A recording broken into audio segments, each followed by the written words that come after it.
ஒரே ஒரு சப்ஸ்கிரைப் மட்டும் பண்ணிட்டு பாருங்கள். பாக்கியராஜ் வந்து தங்கராஜோட வீட்டுக்கு வந்து போகிறாரு. தரணி எங்கே போயிட்டான் அப்படின்னு, எதுக்குடா இப்போ நீ ஏன் வீட்டுக்குள்ளே வந்தால் இன்னொரு டைம் வந்தேன்னா உன் காலெல்லாம் ஒடிச்சிருவேன். நான் எதுக்குங்க அவங்க இனிமேல் உங்கள் வீட்டுக்கு வர போகிறேன். உன் மாப்பிள்ளைக்கும் தங்கச்சிக்கும் பிரச்சனை, அது ஏன் நீ மறுபடியும் வளர்த்துட்டு இருக்க. 2 பேருக்கும் சமாதானம் பண்ணி எடுத்துகிட்டு வந்து ரேவதி இங்கே விடலாம் இல்லை அப்படின்றாங்க. அதெல்லாம் முடியவே முடியாது. இனிமேல் என் தங்கச்சி என் கூட தான் இருக்கும். வசதியெல்லாம் விட்டுட்டு உன் தங்கச்சி அங்கேயே இருக்குமா, அவள் கண்டிப்பாக வந்துடுவா. அவளாக வரவே மாட்டான், என்னோட மீறி அவள் இங்கே வரமாட்டா அப்படின்னு சொல்லிட்டு சொல்கிறாங்க. இப்போ தரணி எங்கே அப்படின்னா அவங்க ஸ்கூலுக்கு போயிருக்கா. நான் சரி அங்கே போய் கூப்பிட்டுக்கிறேன். கண்டவெல்லாம் போனால் அங்கெல்லாம் யாரையும் விட மாட்டாங்க, அப்பா அம்மா போனால் மட்டும் தான் விடுவாங்க அப்படின்றாங்க. அதெல்லாம் நான் பார்த்துக்கிறேன் அப்படின்னு சொல்கிறாங்க. அவன் வரவும் மாட்டான் அப்படின்னு சொல்லிட்டு இன்னொரு டைம் இங்கெல்லாம் வர வேலை வச்சுக்காத அப்படின்னு சொல்லிட்டு சொல்லி அமுச்சிருவாங்க.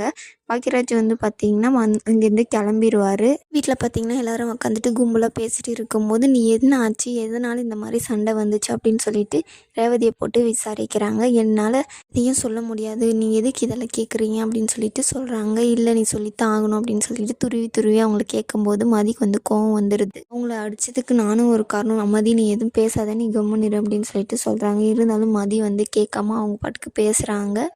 என்ன உன்னால் என்ன அப்படின்னு சொல்லிட்டு, என் வேலை போனதுக்கு யார் தெரியுமா காரணம், அவங்க ஹஸ்பண்ட் தான் காரணம். நீ வேலைக்கு போனதுக்கு அவர் என்ன காரணம், நீ சரியாக வேலை செஞ்சுருக்க மாட்ட. அவர் தான் என் மேனேஜ்மெண்ட்டில் போய் பேசி இந்த மாதிரிலாம் சொல்லியிருக்காரு. எனக்கு வேலை போகிறதுக்கு காரணமே அதுதான் அப்படின்னு சொல்லிட்டு சொல்கிறாங்க. இது நீ கேட்டோடனே போய் சண்டை போட்டியா, பின்ன எனக்காக நான் தானே போய் பேசி ஆகணும், சண்டை போட்டியான்னு கேட்குறீங்க. இது நீங்கள் என் பக்கம் நிற்காம அங்கே போய் பேசிட்டு இருக்கீங்க. எல்லாமே அவர் செஞ்சது கரெக்டாகவே இருந்துருமா அப்படின்னு சொல்லிட்டு சொல்கிறாங்க. இல்லை நீ செஞ்சது தான், உன்னால் யார் தான் அடி வாங்க போகிறாங்கன்னு தெரியலையே அப்படின்னு சொல்லிட்டு சொல்கிறாங்க. அதனால தான் இவளுக்கு இப்போ அடி வந்துச்சு. உன் வாழ்க்கையை யார் வந்து நீயே கெடுத்துக்கிற, அவள் தான் சொல்கிறான்னு சொல்லிட்டு நீ எதுக்கு மாப்பிள்ளைக்கிட்ட இப்போ இது சொன்னதை வந்து இவகிட்ட சொன்ன அப்படின்றாங்க. எனக்கு அங்கே தான் நிம்மதி இல்லை, நீங்கள் வந்தால் நீங்கள் இங்கேயே என்னை ரொம்ப போட்டு டார்ச்சர் பண்ணுறீங்க அப்படின்னு சொல்லிட்டு ரேவதி வந்து கத்தும். அங்கேருந்து வந்து போயிடுவாங்க. நீங்கள் 2 பேரும் கொஞ்சம் அமைதியாக இருந்திருக்கலாம்லன்ற மாதிரி மலர் சொல்லும் போது, நீ கம்முனு அப்படின்னு சொல்லிட்டு அவங்க மலரை வந்து அதட்டி விட்டுருவாங்க. அவங்களும் அங்கேருந்து போயிடுவாங்க. அதுக்கப்புறம் பார்த்திங்கன்னா தங்கராஜ் வந்து சுரேஷை பார்க்குறதுக்காக போவாங்க. என்ன மாமா என்னாச்சு அப்படின்னு சொல்லிட்டு, சாப்பிட்டியா சுரேஷை, சாப்பிட்டேன் அப்படின்னு சொல்லிட்டு சொல்கிறாங்க. உனக்கு வந்து ஒரு இன்ஸ்பெக்டர் இது காலியாக இருக்குது, அது உன் பேரை தான் நான் சொல்லியிருக்கேன் அப்படின்னு சொன்ன உடனே, எங்கே போட்டால் எப்படி இதாகும்னு சொல்லிட்டு சுரேஷை வந்து இவர் பக்கம் இழுத்துறாரு. சரி மாமா நான் வந்து சொல்லிடுறேன், அக்காவும் கண்டிப்பாக உங்கள் கூட வந்துடும் அப்படின்னு சொல்லிட்டு, உன் அண்ணன் என்னடா ரொம்ப எக்குறான், இன்றைக்கி தரணி வந்து கூட்டின்னு போனான்னு சொல்லிட்டு ரொம்ப பண்ணுறான். சரி மாமா நான் அண்ணன்கிட்ட பேசுகிறேன் அப்படின்னு சொல்லிட்டு சொல்லிடுறாங்க. அதுக்கப்புறம் பார்த்திங்கன்னா அவரும் அங்கேருந்து போயிடுறாரு.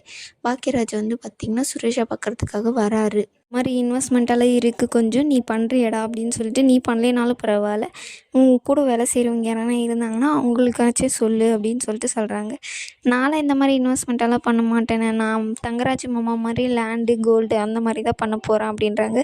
ஏன்டா எப்போ பார்த்தாலும் அவர் இது பண்ணியே பேசிகிட்டு இருப்பியா அப்படின்றாங்க. அதெல்லாம் இல்லைண்ணே, நம்ம கொஞ்சம் யோசிக்கலாம், அக்காவை நம்ம கூட எவ்வளோ நாள் வச்சுக்க முடியும், ஏன்டா என்னால் பார்த்துக்க முடியும் அப்படின்னு சொல்லிட்டு சொல்கிறாங்க. நம்மளே எவ்வளோ நாள் பார்த்துக்கினாலும் அப்பா அம்மா விட மாட்டாங்க, இன்னும் 2 நாளில் அவங்கள அமுச்சு வைங்க அப்படின்னு சொல்லிட்டு சொல்கிறாங்க. இப்போயும் அவர் பக்கம் தான் சப்போர்ட் பண்ணுறல, உங்ககிட்ட போய் நான் பேச வந்தேன் பாரு, என்ன தான் அடிக்கணும் அப்படின்னு சொல்லிட்டு அங்கேருந்து கோமா இதே கையெடுறா நான் போகிறேன் அப்படின்னு சொல்லிட்டு அவங்க வந்து அங்கேருந்து கிளம்பி போயிடுவாங்க. சுரேஷ்க்கு என்ன பண்ணுறதுன்னு தெரியாது, நின்றுட்டு முடிச்சுட்டு இருப்பாங்க. இதோட இந்த எபிசோடு முடியும்.